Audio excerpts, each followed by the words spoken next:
Hi Scorpio, it's Elle. I hope everybody is doing well. Before I even get into it, let's say my little prayer. I'm just gonna pray anyway, right?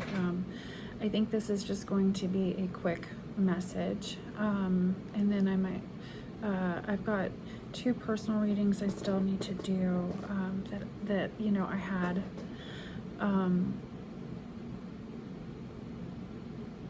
From last week. I've been dealing with a lot in my personal life and in regards to my channel. And so here we go.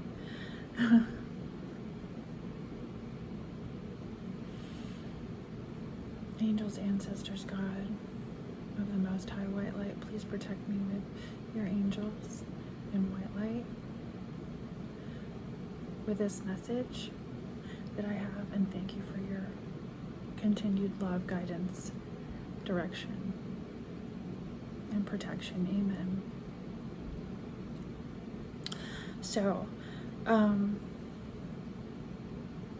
if you watch me, you know I have, since I've been on my channel, been through some life experiences, and one of them has been cancer. And when I found out about the stage of my cancer, it was stage 4. And so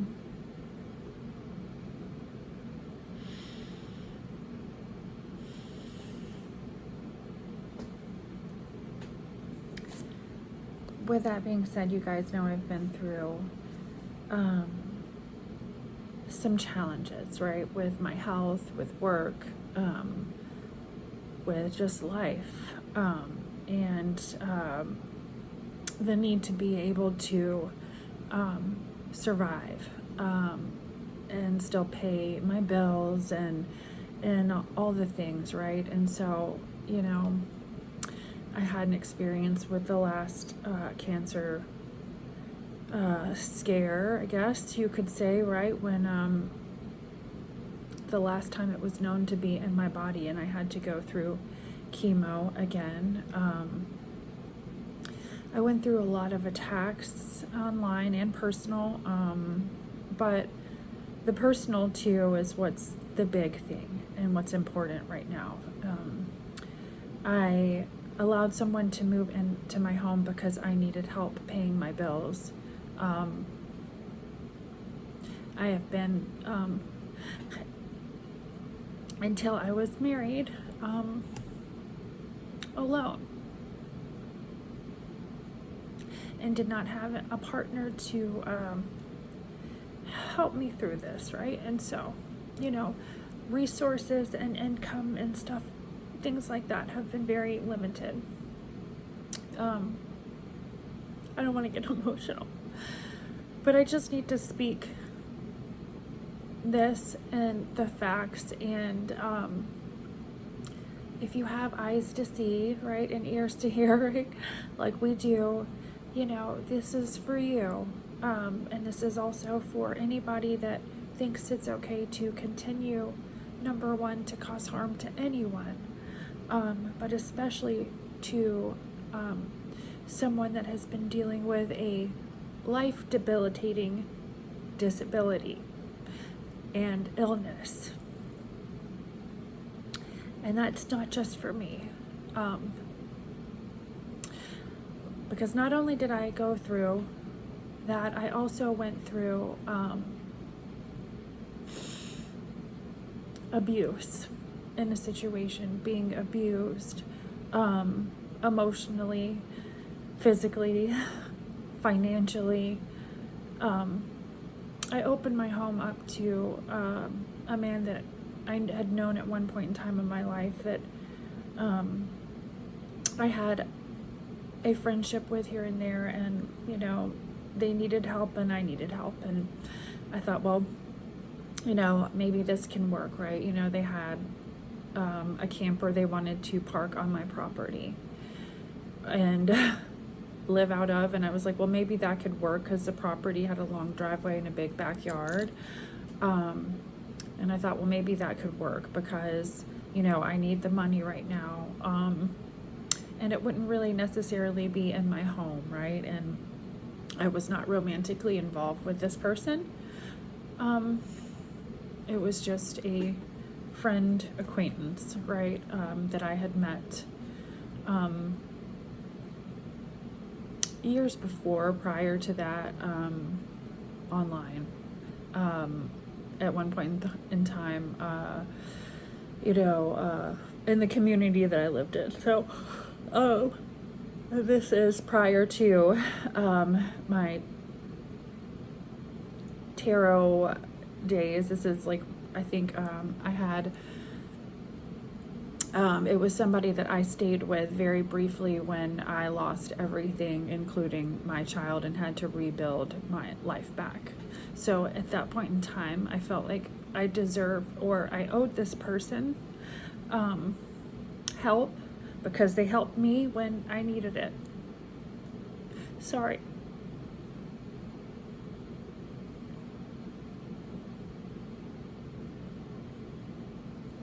But,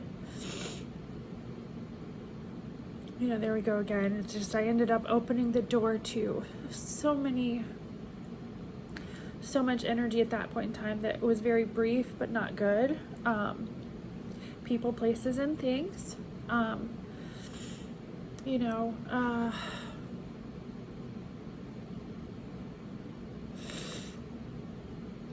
that person, the landlord ended up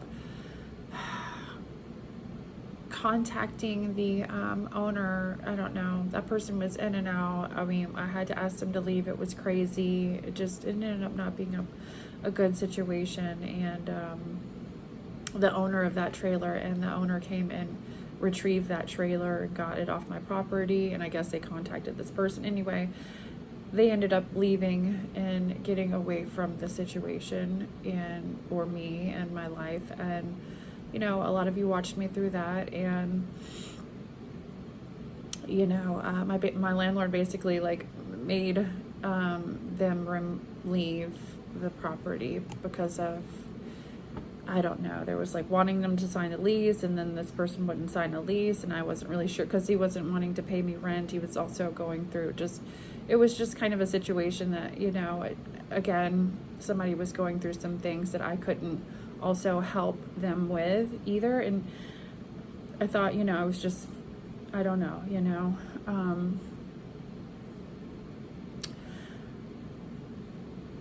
it just ended up being way more of a headache. And so I ended up, within I feel like a month or two, I met my husband online, and was sending me messages, and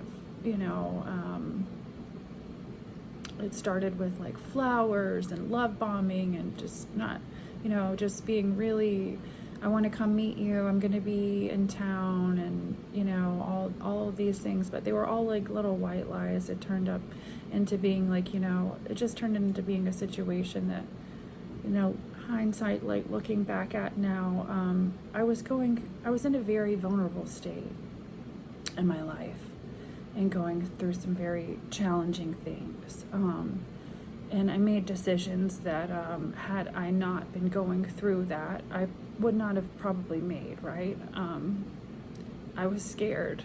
I didn't know if I was gonna live or die, and I didn't know what was going to happen in regards to my financial situation, and I was trying to stay afloat because I couldn't work. The chemo that I was on, my feet were so blistered that I couldn't walk barely anymore by the end of the 6 months. So I had to sit a lot, because I would get really, really big blisters on the bottoms of my feet.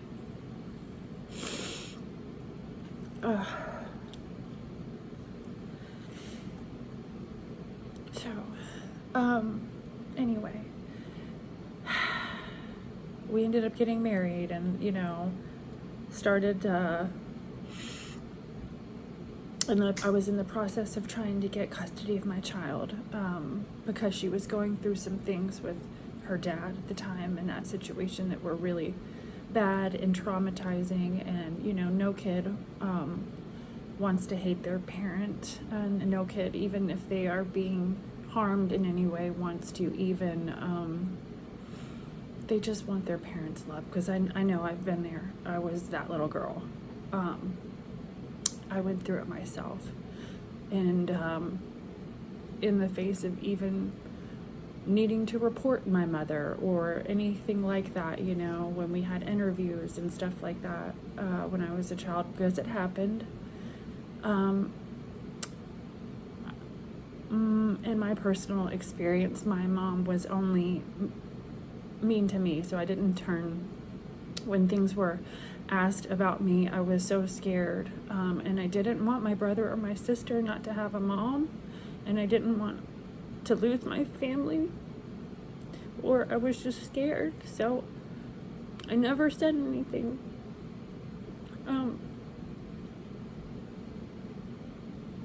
Anyway, so there's a lot of I've never said anything, or I never said anything that's happened in my life that has turned around because I just wanted acceptance, or I just wanted that person to love me, or see that I really was worth loving. Anyway, it was a situation that I felt like I needed to take care of, because I love my child. She is my only child, and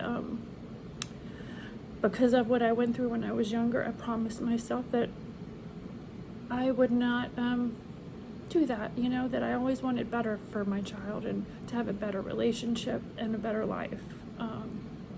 So when that happened, I knew it was time to get her the heck out of there. She was having a lot of emotional outbursts. He was doing a lot of crazy things, sending her over to my house, and he would do stuff like turn her phone off so she'd flip out, and he wasn't protecting her from things that she needed to be protected from. He would instigate arguments and screaming, and they would lose it on each other, and but he was threatening suicide, leaving her home in the middle of the night. There was a lot of crazy, and it escalated after I got married, right? But it started before. And so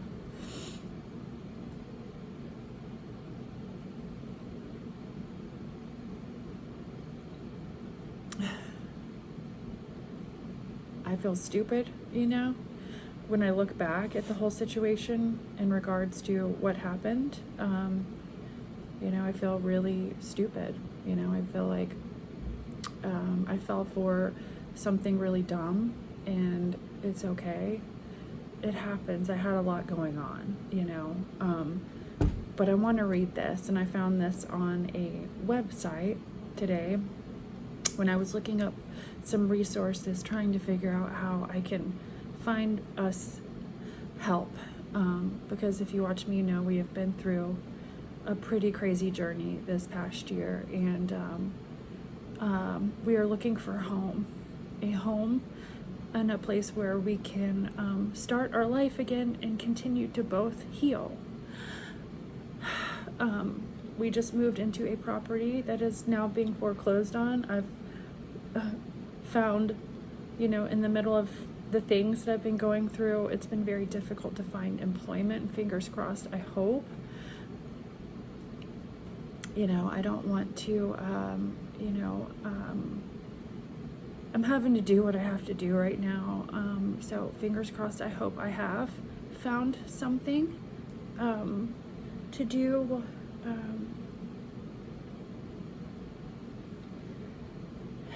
But that's not here yet either, right? So in the middle, in between time, because I've had so much that I was also shown and promised and like almost baited with this past year, that it's been very hard for me to, it's almost like a pregnancy, right?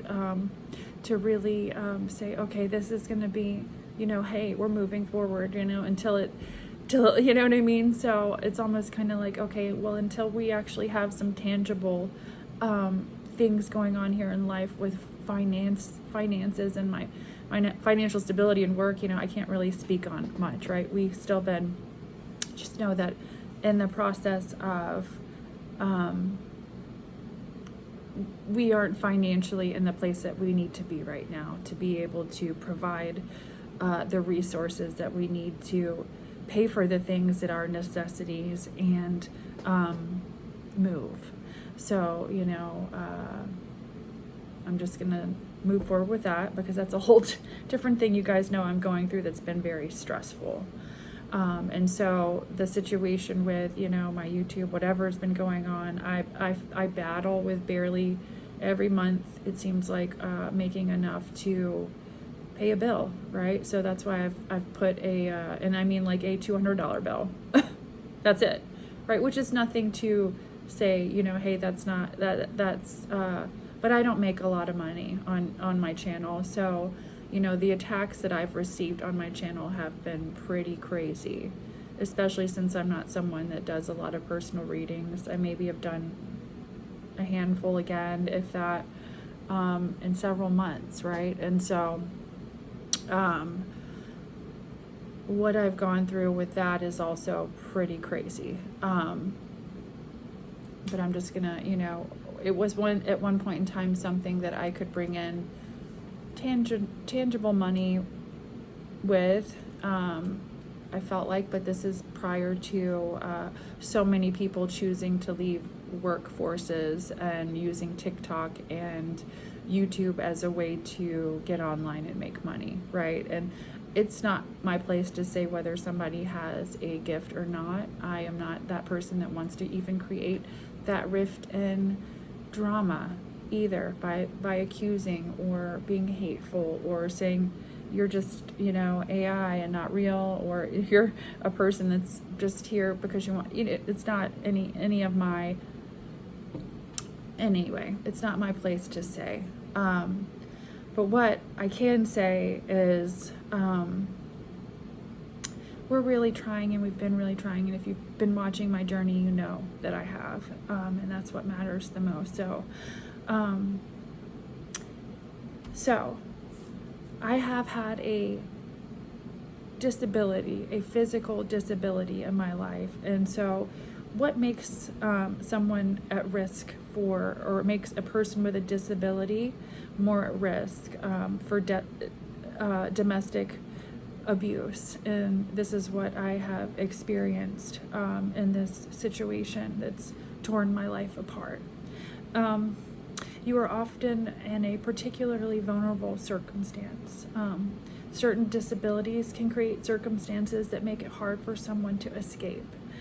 Some people with disabilities can be socially isolated because of their disability. It also makes it harder for friends and family to recognize the signs of abuse because you aren't actively engaging in everyday life, right? And so what's happened to me here in this past year when I've tried to get back out into engaging in everyday life, you've watched it firsthand, and that's part of why I have been as vocal in that sense in regards to the whole situation, right? Some people with disabilities, it also makes it harder for friends and family, right, to recognize the signs of abuse. And in my case, even though those signs were there, this person did not care. We don't need to go into that. But the family that has been around chose not to care. They're also left with a much smaller support group. It means that there are less people for them to confide in. Why I've chosen to, I received a lot of love and support through my channel, through the journey, which it's been increasingly hard for me to even receive that love and support through whether it's personal attacks that you can't see or just online. It has meant that there are less people for them to confide in. Like I said, interactions with institutional medical settings and professional care assistants coming into their homes may also increase the risk of domestic violence. Their reliance on care can increase the situational vulnerability to other people's controlling behavior. It has been suggested that perpetrators of abuse are more likely to target the most vulnerable who they have access to.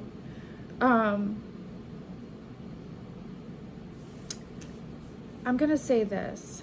For anybody that is choosing to engage in any type of a situation where you are using a situation to harm or take advantage of another person in some similar situation, that is not okay, and it is a crime.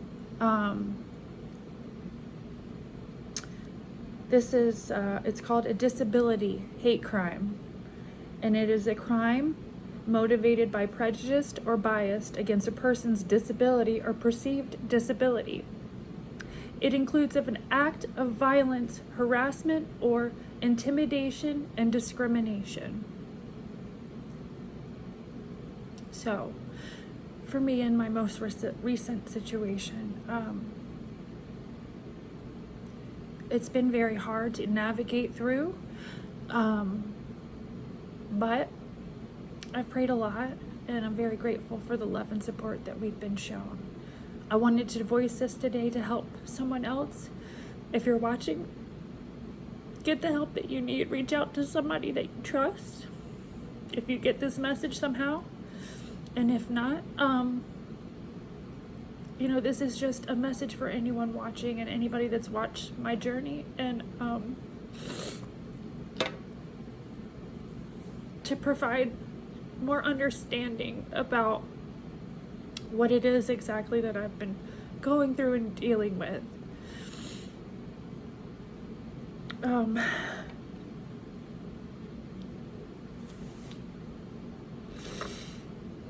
Like I shared, there have been things in my life that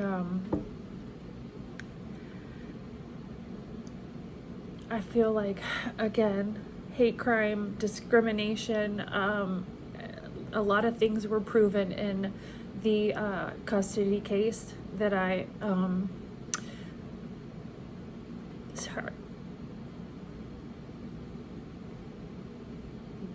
was in, and I knew that doing that was going to make life probably hard for me, but I love my daughter enough, and I promised myself, because I didn't know if I was going to be okay, if I was going to make it, if I was going to live or die, that I owed her that fight.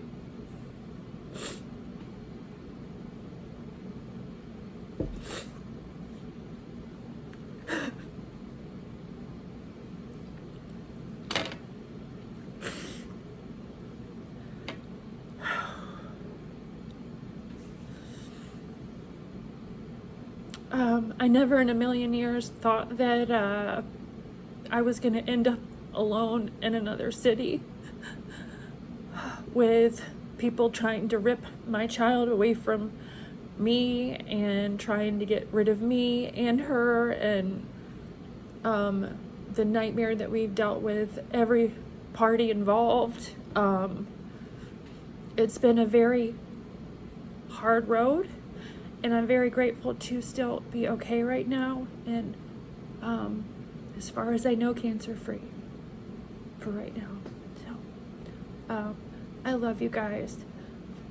Have some patience with me. This has not been an easy situation. So